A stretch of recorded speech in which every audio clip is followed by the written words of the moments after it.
नमस्कार, एनबीसी हिंदी पर आप सभी का स्वागत है। मैं हूं आपके साथ मयंक तिवारी। दिल्ली एमसीडी चुनाव बेहद नज़दीक है। 4 दिसंबर को मतदान होना है। अलग अलग जगहों पर अलग अलग तरीके से तमाम प्रत्याशी अपनी पुरजोर कोशिश कर रहे हैं कि किस तरह से जो है एमसीडी के चुनाव में बेहतर से बेहतर किया जा सके और लोगों की सेवा में शामिल होने का उन्हें मौका मिल सके, लोगों का जनादेश मिल सके। इसी क्रम में हमारे साथ में बातचीत करने के लिए बीजेपी के प्रत्याशी हैं 169 संगम विहार बी से सविता देवी जी के प्रतिनिधि हैं। इनसे हम बातचीत करेंगे और जानने की कोशिश करेंगे कि चुनाव तो बेहद नज़दीक है, उनकी तैयारियां किस तरह से चल रही हैं, लोगों के बीच में वो किस तरह से जा रहे हैं, डोर टू डोर कैंपेन किस तरह से उनका चल रहा है और साथ ही साथ में किन मूलभूत मुद्दों को लेकर वो लोगों के पास जा रहे हैं जिसके चलते लोग उन्हें भरोसे पर लें। सर, सबसे पहले आपका एनबीसी हिंदी पर बहुत बहुत स्वागत है। बहुत बहुत धन्यवाद। सर, जानना चाहेंगे कि लगातार आप कैंपेन कर रहे होंगे, डोर टू डोर आप जा रहे होंगे, लोगों से मिल रहे होंगे, तो क्या कुछ लोगों का फीडबैक मिल रहा है? भारतीय जनता पार्टी ने आपको अपना कैंडिडेट बनाया है यहाँ से संगम विहार बी से 169 वार्ड से, तो लोगों का फीडबैक अब तक आपको कैसा देखने को मिल रहा है? क्योंकि जगह जगह पर हम लगातार सर्वे भी कर रहे हैं तो आम आदमी पार्टी के जो यहाँ पे प्रत्याशी रहे हैं उनका बहुत बढ़िया फीडबैक नहीं आ रहा है। ये आपके लिए एक बेहतर अवसर भी है और जनता अगर जिम्मेदारी देती है तो आप किस तरह से उसे भुनाने का काम करेंगे?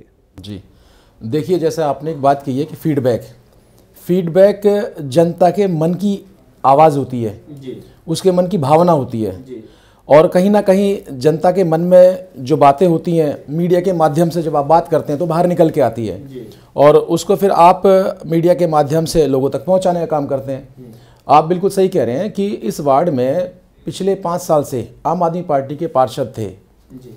और अभी डिलिमिटेशन यानी कि परिसीमन के बाद संगम विहार विधानसभा के 4 वार्ड घटा करके 4 वार्ड में से कुछ हिस्से काट पीट करके 3 वार्ड बना दिए हैं, जिसमें संगम विहार का वार्ड 169B, जिसमें जो पहले वार्ड 83 का आधा अंग था और वार्ड 84 का 75% जो अंग था उसको मिला के एक वार्ड बना दिया है जी। तो वार्ड 84 जो संगम विहार 169B का अंग बना है उसमें भी पार्षद आम आदमी पार्टी का था, यानी कि दोनों वार्डों का विलय करके एक वार्ड बनाया है। तो दोनों वार्डों में आम आदमी पार्टी के ही पार्षद थे। जनता पार्षदों के नाकारेपन से त्रस्त थी। जनता के अंदर आक्रोश है, जनता का काम नहीं हो रहा था। गलियां कूड़े से भरी पड़ी हैं, नालियां कचरों से अटी पड़ी हैं। थोड़ा सा अगर पानी बरस जाए, आप संगम विहार में आके देखिएगा कि बरसात के समय आपने अलग अलग न्यूज़ चैनल्स पे, आजकल तो लोकल न्यूज़ चैनल्स बहुत ज़्यादा सक्रिय हैं, आपने देखा होगा मीडिया पे संगम विहार में लोग नाव भी लेकर के चले हैं जी। तो ये नाकारापन किसका है? नाकारापन है उन नकारा प्रत्याशियों का जिन्होंने काम करना चाहिए था लेकिन काम नहीं किया जी। तो जनता के मन में उनके प्रति आक्रोश है। बीजेपी की ओर एक आस, एक उम्मीद की दृष्टि से देख रहे हैं जी। कि बीजेपी जिस प्रकार से केंद्र में सरकार में है और केंद्र के अंदर पूरे भारत को चमकाने का काम किया है, तो इसी आशा को लेकर के वे आशान्वित है कि अगर निगम में बीजेपी की सरकार बनती है तो जो केंद्र ने अभी प्रावधान किया है कि तीनों निगमों का एकीकरण कर दिया है। पहले निगम को शीला दीक्षित सरकार ने अपने फायदे के लिए विभाजित किया कि उनकी सरकार बने, लेकिन उनकी सरकार नहीं बन पाई। उल्टी उनको वो चाल उल्टी पड़ गई और उनका जो प्रावधान था कि निगम का फंड दिल्ली सरकार के माध्यम से निगम को प्राप्त होगा, जिस पर दिल्ली सरकार के काबिज होने के बाद से ही उस फंड पर उन्होंने अपना कब्जा जमा लिया और उस फंड को रिलीज नहीं किया। फंड के क्राइसिस से नगर निगम तबाह था। नगर निगम को पैसा नहीं मिल रहा, नगर निगम के कर्मचारी को सैलरी नहीं मिल रही। आपने टीवी पे आए दिन देखी होंगी खबरें, हमने भी देखा, उनके इंटरव्यूज आते थे, नगर निगम के कर्मचारी हड़ताल पे जाते थे। कई बार तो हमने देखा कि वो दिल्ली सरकार के विधायकों घर के आगे उन्होंने कूड़ा फेंका है।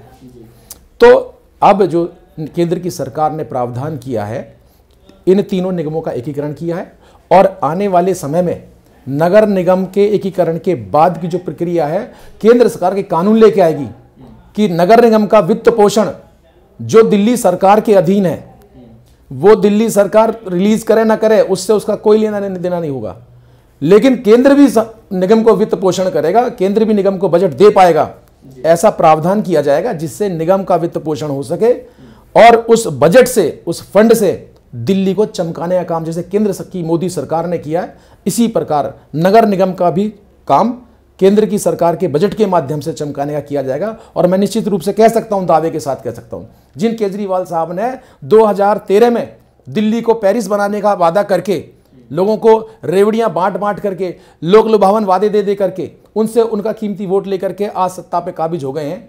वे दिल्ली को पेरिस बनाने की बात करते थे, आज दिल्ली को पेरिस तो क्या, मैं कहता हूं कि शायद ही कोई स्लम बस्ती के रूप में अगर उसे उपमा दे दे तो कोई अतिशयोक्ति नहीं होगी। तो हम जनता को जाकर के मिल रहे हैं, जनता से बात कर रहे हैं और जनता को विश्वास है जब केंद्र की मोदी सरकार निगम का एकीकरण कर सकती है तो वो ये प्रावधान भी लागू कर सकती है कि केंद्र सरकार ही निगम को वित्त पोषण करे। अगर दिल्ली सरकार करने में नाकाम रहती है, अक्षम रहती है, तो केंद्र उनको वित्त पोषित करेगी और हम दिल्ली को चमकाने का काम करेंगे। सर, अभी हम संगम विहार की तरफ आ रहे थे, मतलब नियर अबाउट 700 मीटर की दूरी तय करना, उसमें भी 15 से 20 मिनट लग गए। ये बड़ी समस्या है, बड़ी ही छत विक्षत कंडीशन है, तो इसको आप कैसे दूर करेंगे? एक बड़ा चैलेंज है, काफ़ी लंबे समय से ये चीज़ें चली आ रही हैं। और साथ ही साथ में अगर देखा जाए तो खानपुर से संगम विहार के बीच में काफ़ी इस तरह की जद्दोजहद झेलनी पड़ती है। लोगों का ये कहना है, जो स्थानीय लोग हैं उनसे लगातार बात होती है तो वो अपना ये फीडबैक देते हैं कि जब चुनाव नज़दीक आ जाता है तो उस बीच में गड्ढे खोद दिए जाते हैं, उसके बाद फिर चीज़ें जस की तस हो जाती हैं। तो आप अगर पहली बार यहाँ से एमसीडी में अगर आप काउंसलर के तौर पर जाते हैं तो आपके साथ में एक बड़ा चैलेंज होगा और उसे आप कैसे एक्सेप्ट करेंगे, साथ ही साथ में लोगों के वायदों पर आप कैसे खरा उतरेंगे, क्योंकि पार्टी ने तो आप पर भरोसा जताया, आपको टिकट दिया है, लोगों के भरोसे को आप कैसे जीतने का काम करेंगे। साथ क्योंकि समस्याएं तमाम हैं, उन समस्याओं को एक झटके में, जादू की छड़ी में तो दूर नहीं किया जा सकता, उसमें लंबा टाइम लगेगा। तो लोगों के बीच में उन समस्याओं को दूर करने के लिए आप कैसे सामंजस्य बनाएंगे, कैसे चीज़ों को संतुलित करेंगे? देखिए, आपने एक बहुत अच्छी बात कही है कि आवागमन में बड़ी यहाँ बाधा है, बड़ी दुविधा है। संगम विहार में आपने एंट्री की और एच ब्लॉक गली नंबर 16 तक पहुँचने में आपको काफ़ी समय लग गया, जबकि आप खानपुर से संगम विहार तक उससे भी कम समय में पहुंच गए होंगे। वजह और कारण एक है कि संगम विहार के अंदर जो हमारे आम आदमी पार्टी के विधायक महोदय हैं, विधायक महोदय ने यहाँ के विकास के लिए किसी प्रकार की कोई प्लानिंग नहीं की है। रतिया मार्ग जो हमदर्द नगर से शुरू होता है और पीपल चौक तक जाता है, उस पीपल चौक के हिस्से में जो निर्माण हुआ है रोड का, उसमें किसी प्रकार की कोई प्लानिंग नहीं है। दोनों ओर नाले बनाए हैं, नाले इतने छोटे बनाए हैं कि वो गंदगी से अटे पड़े हैं और वो जब चौक हो जाते हैं तो उसका पानी रतिया मार्ग के ऊपर चलता है। बरसात की बात नहीं कर रहा हूँ, अभी आप रोड से आए होंगे, आपने पानी देखा होगा कुमार स्वीट के पास, लॉगिंग हो रखी है, वाटर लॉगिंग, और वो भी सीवेज की लॉगिंग हो रखी है। जो प्लानिंग ना होने के कारण से ये दुर्गति संगम विहार की है। बीच रोड के ऊपर आपने देखा होगा डिवाइडर रखवाए हुए हैं, आरसीसी कंक्रीट के डिवाइडर, वहाँ इतना छोटा रोड, उस पर भी डिवाइडर, तो डिवाइडर 3 फुट से चौड़ा तो कम चौड़ा तो होगा नहीं, आपने देखा होगा, तो 3 फुट जगह और कम हो गई है। दोनों ओर से अगर कोई गाड़ी यू टर्न ले तो जाम लग जाता, घंटों घंटों लोगों को इस जाम में फंसना पड़ता, अपने घर के बाहर जाम। जी। इंसान समझ लेता है कि हाईवे पे जाम लग गया, कोई बड़ी दुर्घटना हो गई हो, बड़ा कोई क्राइसिस हो गया हो तो समझ में आता है, लेकिन संगम विहार में बाहर से तो पूरी दिल्ली से निकल के जैसे तैसे वो पहुंचे और फिर घर के आगे 1 घंटा वो खड़ा रहे कुछ दूरी पर, तो वो उसकी जो दशा होती है ना, ये वो सोच से परे है। तो यहाँ की प्लानिंग सही तरीके से हो, नालों की सफाई, ड्रेनेज की सफाई हर तरीके से, मतलब रोज जो उसकी एक व्यवस्था है उस व्यवस्था के हिसाब से हो, तो सबसे पहले तो वाटर लॉगिंग नहीं होगी। वाटर लॉगिंग नहीं होती, गाड़ियों में ब्रेक नहीं लगेगा, और गाड़ी ब्रेक नहीं लेंगी तो टाइम से लोग बिना जाम के पहुंच पाएंगे। तो हमारी सबसे पहली प्रायोरिटी होगी कि संगम विहार के रतिया मार्ग को, जो हमारे वार्ड का हिस्सा है, हम उसको इन बाधाओं से दूर करें, उन समस्याओं को सबसे पहले दूर करें।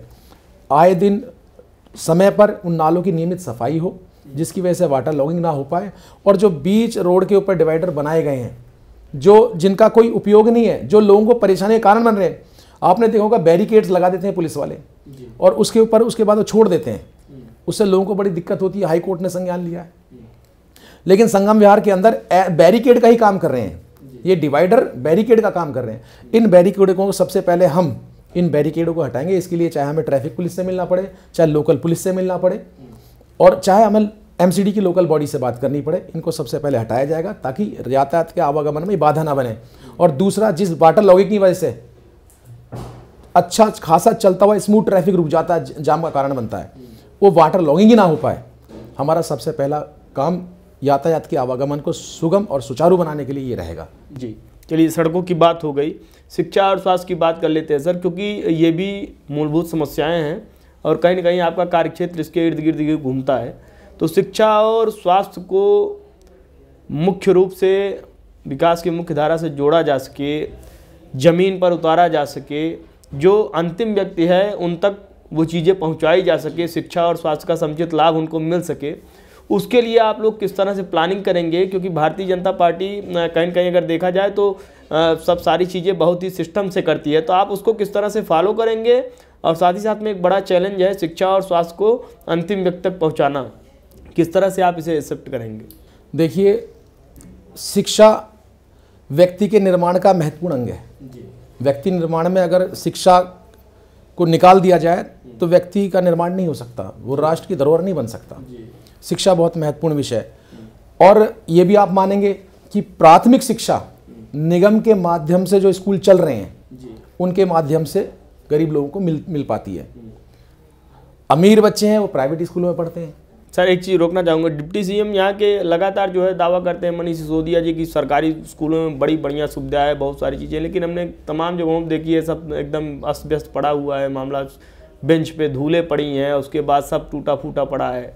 तो ये भी तो एक मतलब कहीं ना कहीं एक दो स्कूलों को दिखाकर हम सबका मूल्यांकन कर लेते हैं और जनता को वो दिखाते हैं, वही परोसते हैं, ये भी थोड़ा सा गलत मैसेज जाता है। तो अगर आप एक आपका जो वार्ड है इसके इर्द गिर्द में आपको पूरी जिम्मेदारी दी जाए, अगर ईमानदारी से देखा जाए तो यहाँ के स्कूलों की व्यवस्था हम आपसे जानना चाहेंगे कि स्कूल यहाँ पर किस तरह से चल रहे हैं और उनमें जो कुछ कमियां हैं उनको सुधारने के लिए आप लोग किस तरह से काम करेंगे, अगर क्षेत्र की जनता आपको भरोसे पर लेती है, आपको जनादेश देती है तो? देखिए, हमारे वार्ड के भीतर पहले जब वार्ड डिलिमिटेशन नहीं हुआ था तो एक स्कूल था जी ब्लॉक में, नगर निगम दिल्ली नगर निगम का प्राथमिक विद्यालय था जो कक्षा 1 से 5वीं तक का था। डिलिमिटेशन के बाद वो हिस्सा दूसरे वार्ड का अंग बन गया। अब हमारे इस वार्ड के 169 का जो हिस्सा बना है, जो भी एरिया अब तय हुआ है, उस एरिया के भीतर एक दिल्ली सरकार का स्कूल है, माध्यमिक स्कूल आई ब्लॉक के अंदर। उस विद्यालय की स्थापना, उसका निर्माण 2003 में जब यहाँ से माननीय विधायक रमेश बिधूड़ी जी बने, जो आज वर्तमान में यहाँ से सांसद हैं दक्षिण दिल्ली लोकसभा क्षेत्र से, उनका बनाया हुआ स्कूल 2003 में बना था जी। पहले वो टीन शेड में चलता था। विधायक बनने के बाद सबसे पहला काम विधायक जी ने स्कूल का निर्माण करा के टीन शेड में शुरू कराया और अपने ही कार्यकाल में उसकी बिल्डिंग बनवाई। बिल्डिंग बनाकर उसका भवन बनवा करके वो स्कूल यहाँ गरीब लोगों को समर्पित किया। उसमें गरीब लोगों के बच्चे वहाँ पढ़ते हैं आज भी। लेकिन अब वो दिल्ली सरकार के अंतर्गत था, लेकिन वहाँ जाके आप देखिए उसकी व्यवस्था, जो आप ये मॉडल स्कूल, प्राइवेट से बेहतर। सर, हाथी के दांत दिखाने के और खाने के और होते हैं। जब आप किसी को कोई चीज़ दिखाना चाहेंगे तो सबसे बेस्ट चीज़ दिखाएंगे। वो मॉडल स्कूल उन्होंने बनाए हैं 2-4। बाहर से लोग आते हैं तो उनको वहाँ का दौरा कराते हैं, उनको वो स्कूल दिखाते हैं, उनको कहते हैं देखिए दिल्ली सरकार ने कितने बढ़िया स्कूल बनाए हैं। अभी हमारे लोकप्रिय सांसद रमेश बिधूड़ी जी ने इनके स्कूलों की पोल खोल अभियान चलाया था।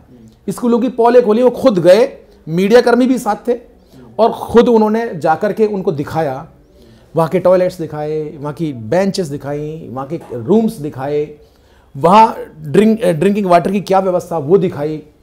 आप यकीन नहीं मानोगे कि शायद ही उनको देखकर आप स्तब्ध रह जाएं कि मनीष सिसोदिया जी क्या दिखा रहे हैं।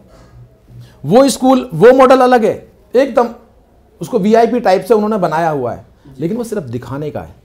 लेकिन जो सही मायनों में लोग गरीब लोगों के बच्चे जहाँ पढ़ रहे हैं ना जी, उन स्कूलों की दशा वो सांसद जी ने दिखाई है। बहुत ही लचर और बहुत ही दुखद हालत में वो स्कूल पड़े हुए हैं। वहाँ तो मैं कहता हूँ कि टीचर भी अगर सही टाइम से अपनी ड्यूटी कर लें वही बहुत बड़ी बात है। टीचर्स ही नहीं है, प्रिंसिपल्स भी नहीं है। ऐसी दशा उन स्कूलों की है। जो दिल्ली सरकार ये कहती है कि हम वर्ल्ड क्लास एजुकेशन की व्यवस्था करते हैं, हमने वर्ल्ड क्लास लेवल के हमने स्कूल्स का निर्माण किया।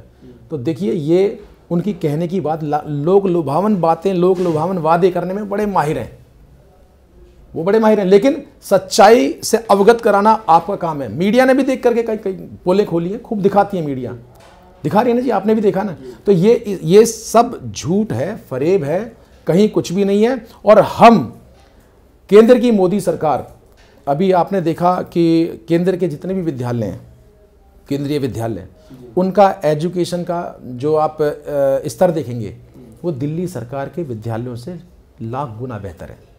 हर व्यक्ति ये चाहता है कि मेरा अगर केंद्रीय विद्यालय में एडमिशन हो जाए और दिल्ली सरकार का जो स्कूल है अगर मैं उसको ऑफर करूं कि आप मनीष सिसोदिया जी के स्कूल में एडमिशन कराना प्रेफर करेंगे कि केंद्र सरकार के केंद्रीय विद्यालय में एडमिशन प्रेफर करेंगे, तो कोई भी गरीब आदमी सबसे पहले केंद्रीय विद्यालय का नाम लेगा, दिल्ली सरकार के उस मॉडल स्कूल का नाम नहीं लेगा।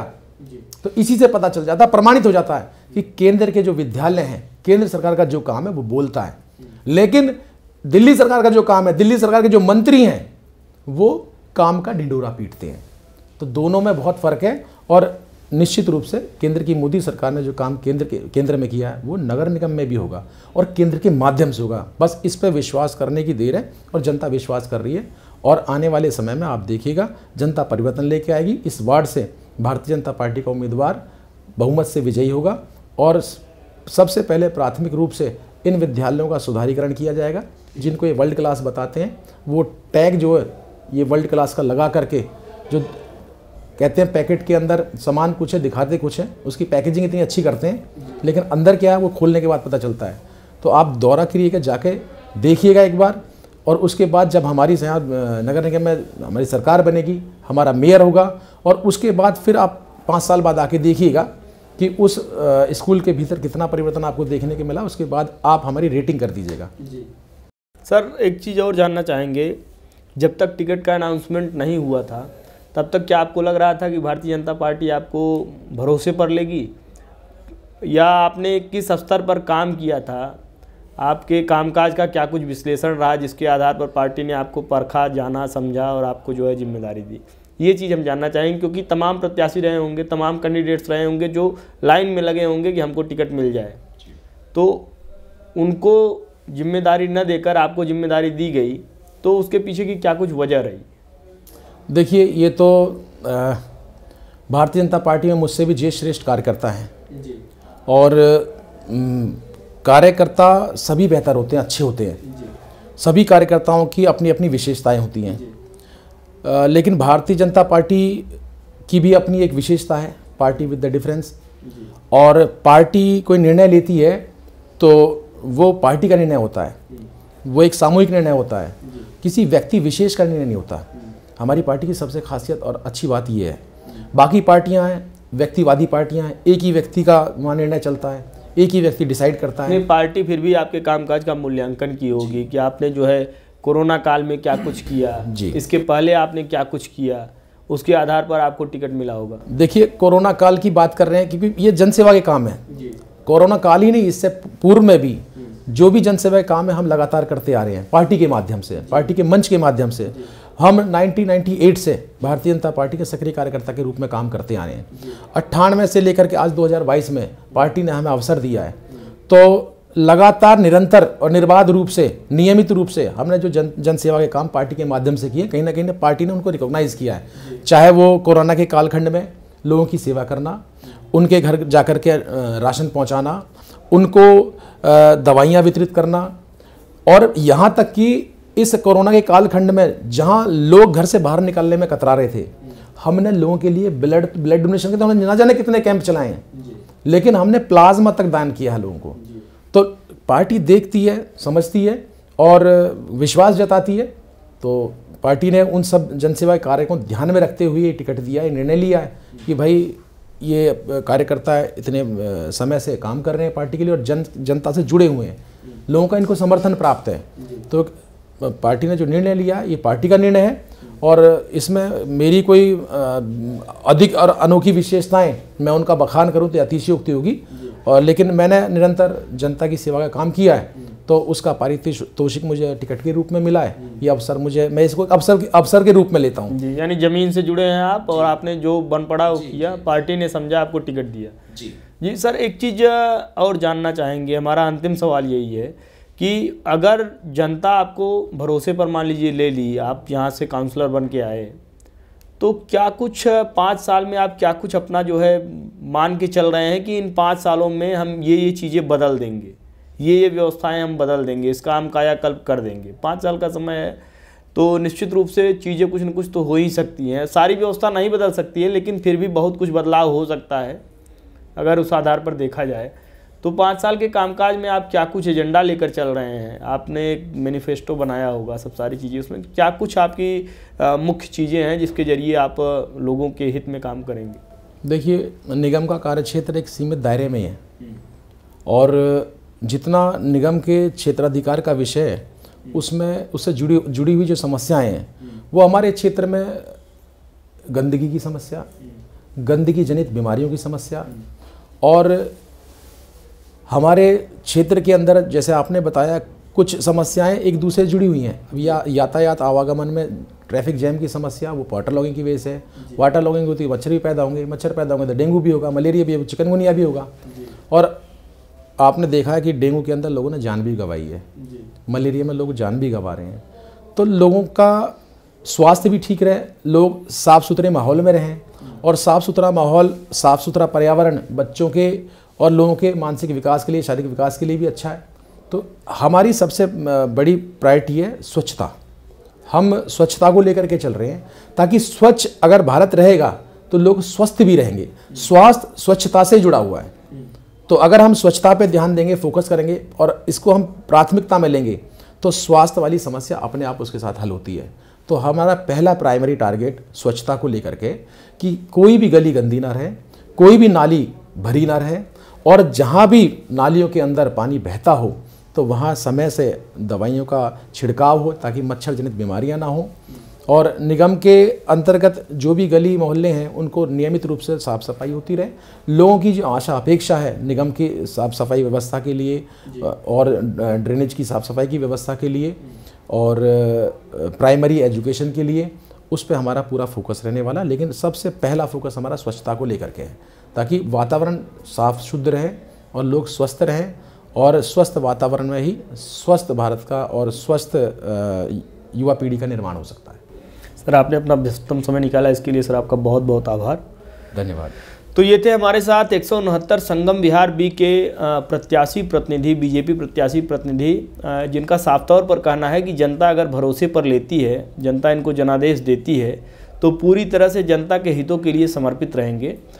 हम आपको लगातार इसी क्रम में एक एक काउंसलर कैंडिडेट्स से बातचीत करके आप तक लगातार उनकी बातें पहुंचाते रहेंगे कि कौन किस तरह से अपनी कितनी तैयारियां कर रहा है और किसको क्या जिम्मेदारी मिली है जिसके आधार पर वो अपने कामों को आगे बढ़ा रहे हैं। लोगों के बीच में किसकी कितनी लोकप्रियता है, इसको हम लगातार आप तक पहुंचाने का काम करेंगे। देश दुनिया की तमाम बड़ी खबरों के लिए जुड़ रही है हमारे साथ। देखते रहिए NBC हिंदी।